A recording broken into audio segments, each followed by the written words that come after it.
Good morning, everyone, and welcome to your Week 12 Monday Morning Breakfast Bite, Introduction to Business Organizations. And when we talk about business organizations, you're talking about different types of ways to establish a business. Some people are going to have a sole proprietorship. If there's a small sole man operation and they're never going to grow and you don't feel they'll ever grow into anything else, that's perfect for them. But along with that goes all of the liability and responsibility for being that type of a business. Then there's partnerships, and then there's corporations, and there's limited liability companies. So there's a variation of different types of businesses. So when you're looking at the Module 12 PowerPoint presentation this week, pay attention to the differences between the entities and as you're reading Chapter 31 as well. This week, I also want to focus on your team project deliverable 4, which is your motion and memorandum rough draft with your team. You're also going to complete a Cengage Media Quiz if it was assigned to you. You're going to have discussions in your discussion forum among your team. But for purposes of the motion and memorandum, understand that a motion for summary judgment basically is telling the court from that moving party's perspective that moving party feels there's no what we call genuine issue of material fact that the trier of fact, which is the jury or the judge, could even have any question about, because all of this discovery to date, all of the information to date demonstrates that in fact there's only one way to rule, and it's in your party's favor. Now, because you're the moving party.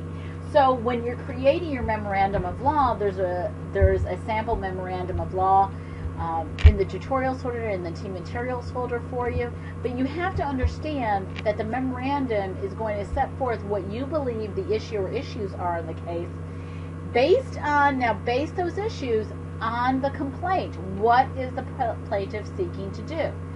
Seeking what? Negligence, strict liability. So those are going to be your two issues. So when you're creating your memorandum of law, if you're the defendant, you're arguing based on the case law, based on the information that you've received, you're arguing why all of the discovery, the interrogatories and requests to produce, and information in the case to date demonstrates that there is no issue regarding negligence, there is no issue of strict liability, and you're explaining based on the law and the facts why there is no issue to be tried to the jury, or, well, the jury in this case.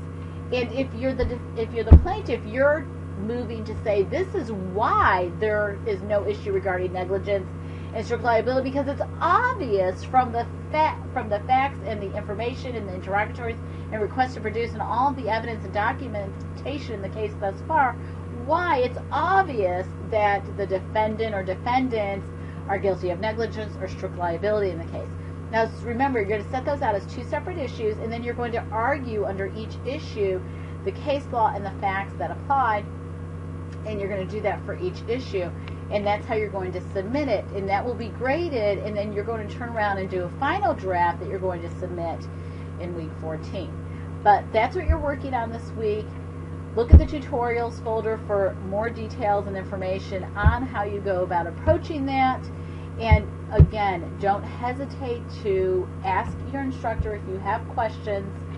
I'm sure they'll be happy to answer, and you all have a great week 12. And I will see you, or talk to you, I should say, in the week 13 module.